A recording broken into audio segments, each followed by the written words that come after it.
Hi, it's time for another verb of the day. Today's verb is deceive, and this verb was recommended by the viewer Luis. Luis, thank you for sharing another great suggestion with us. Now, let's take a moment and review some of the definitions or the ways that we can use this verb. The first way you may encounter the verb deceive means to cause someone to believe something that is not true.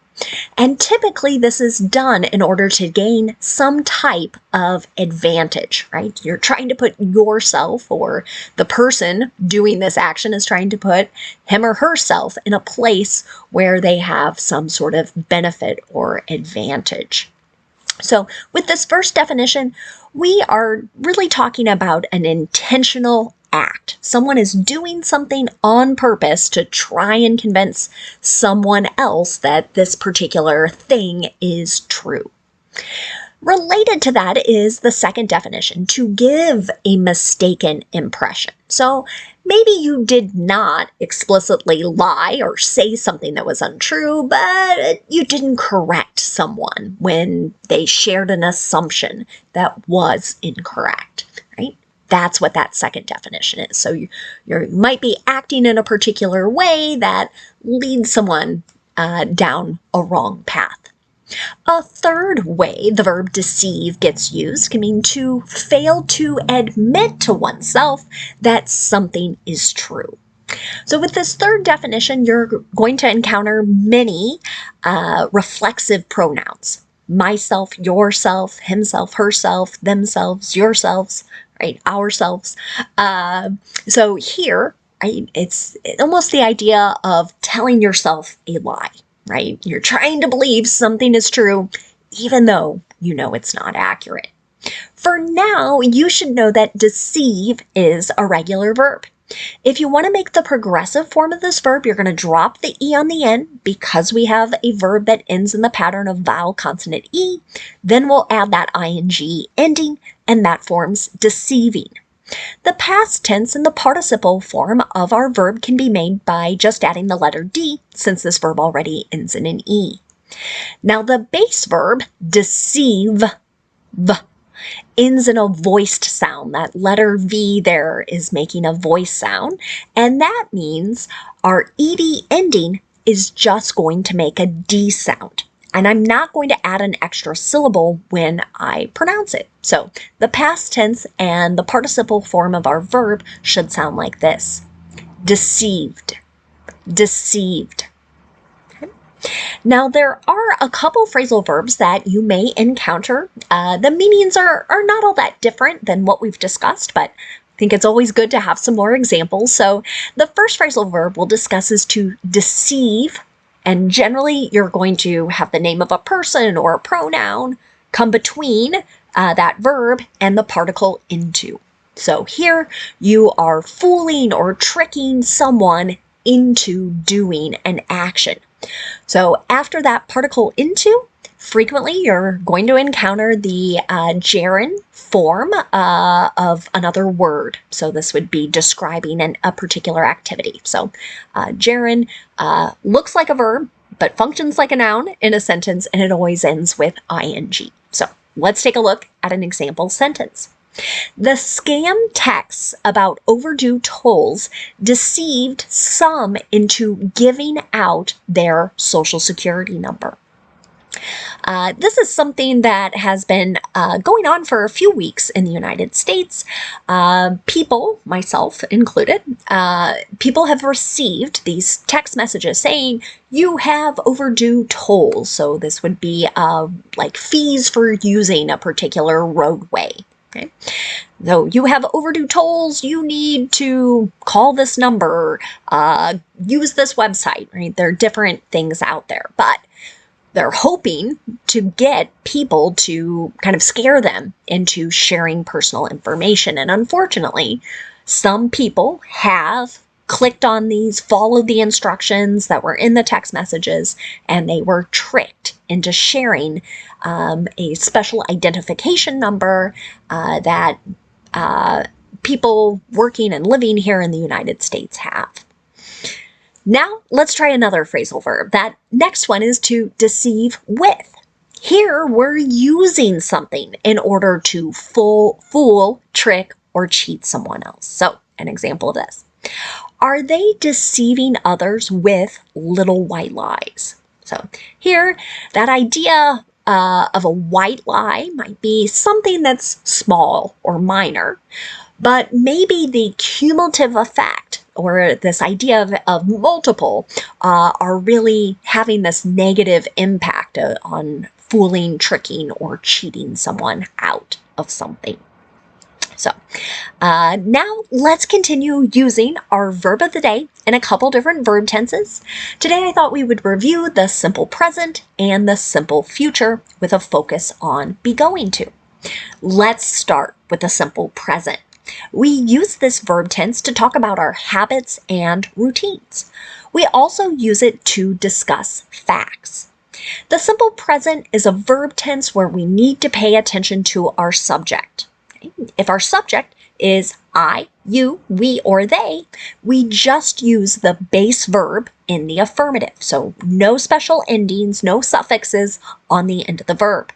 However, if our subject is he, she, or it, then we need to add an S to the end of the verb. And you can see that in my first example here. This company regularly deceives its customers by misrepresenting the benefits of their products. Okay? So here they are trying to trick and fool people into purchasing things that maybe they're claiming it has these great benefits, but it doesn't actually have those things. That's really going back to that first definition of our verb. Now let's take a look at negative simple present sentences. To do this, again, pay attention to your subject. If that subject is I, you, we, or they, use do not and then the base verb. You might also see the contraction don't. But if our subject is he, she, or it, then we need to use does not and then the base verb. Notice I'm not adding an S to the end of the verb here in the negative. Let's take a look at another example. This analyst doesn't deceive her audience. She defers to other experts with greater subject matter knowledge when necessary. I saw a sentence very similar to this, describing a particular person who commentates, analyzes things on various news programs. And this person was trying to compliment this particular individual by saying, right, she's not trying to trick or fool people. If she doesn't know something, she says, I don't know, let's talk to someone else with greater knowledge. Now let's look at making a yes or no question in the simple present. To do this, you want to start with do or does. Whatever form matches your subject, that subject comes next, then use the base verb. Again, I want everybody to notice I'm not adding an S to the end of the verb here in my yes or no question. Here's our last simple present example. Do you deceive your supervisor frequently? So there's that question that someone might be asking about a habit or a routine, an action that repeats. Now, let's move on and make some sentences in the simple future. Today, we're going to focus on sentences with be going to.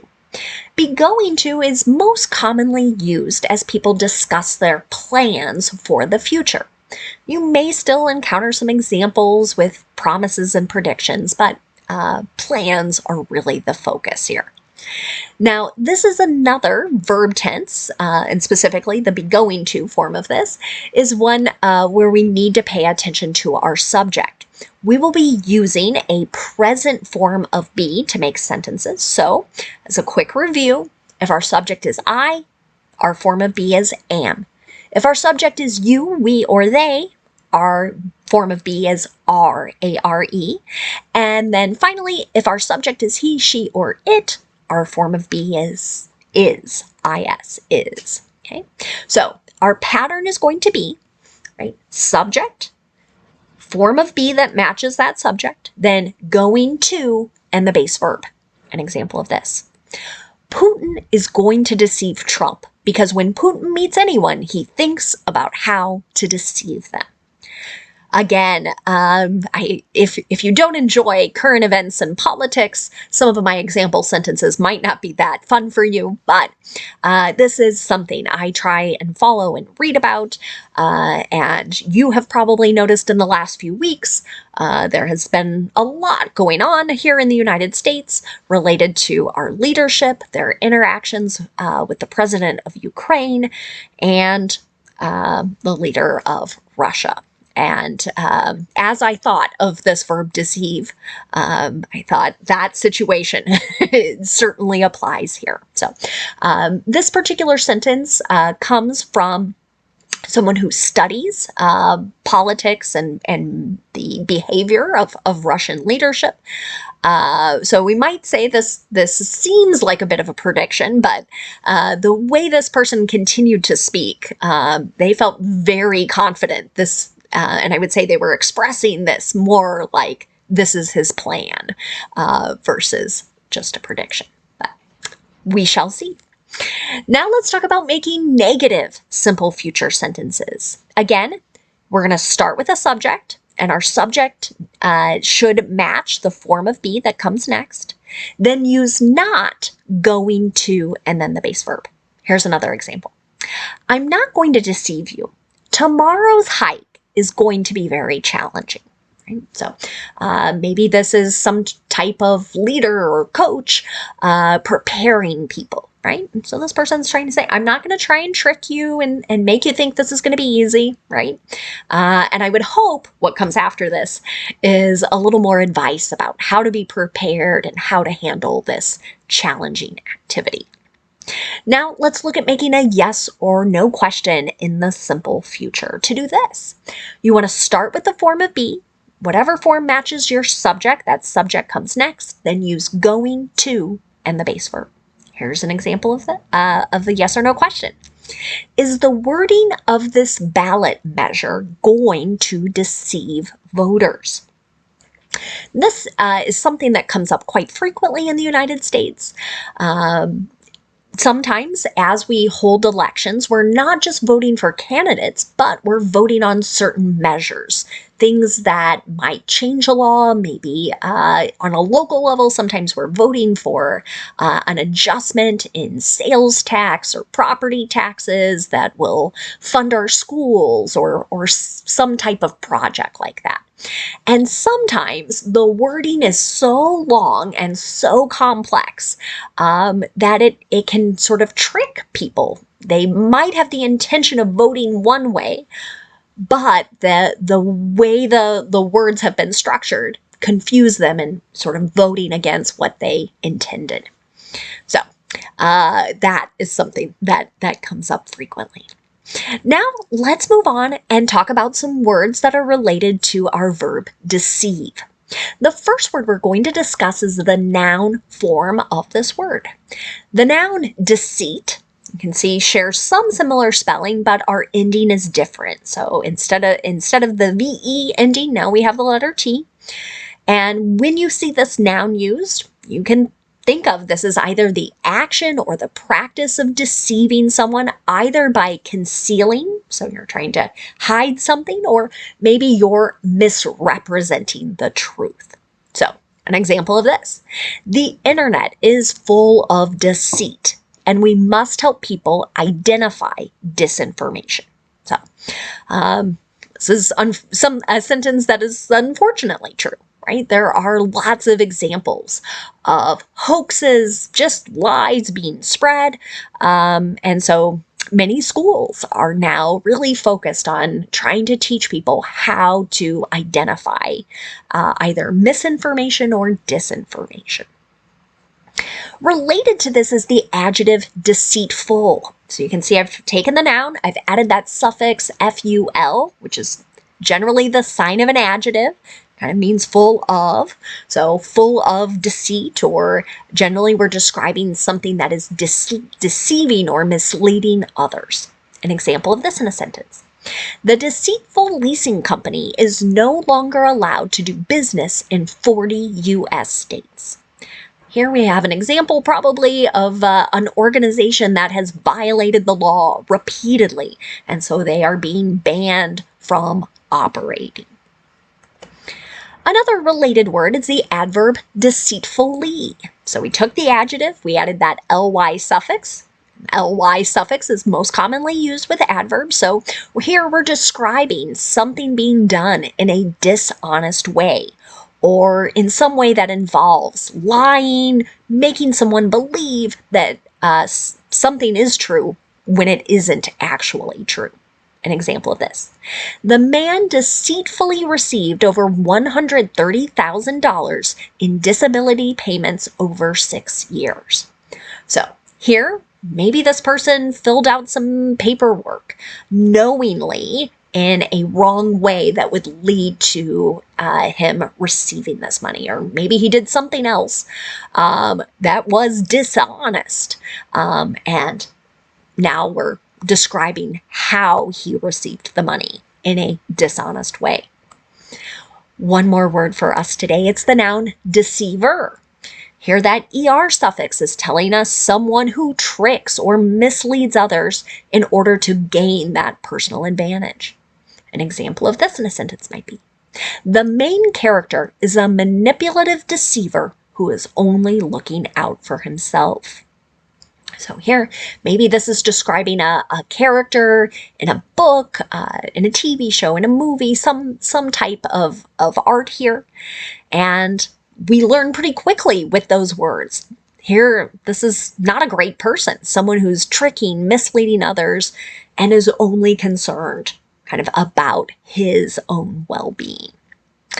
Thanks again to Louise for suggesting today's verb, and I thank you all for watching. Have a great day.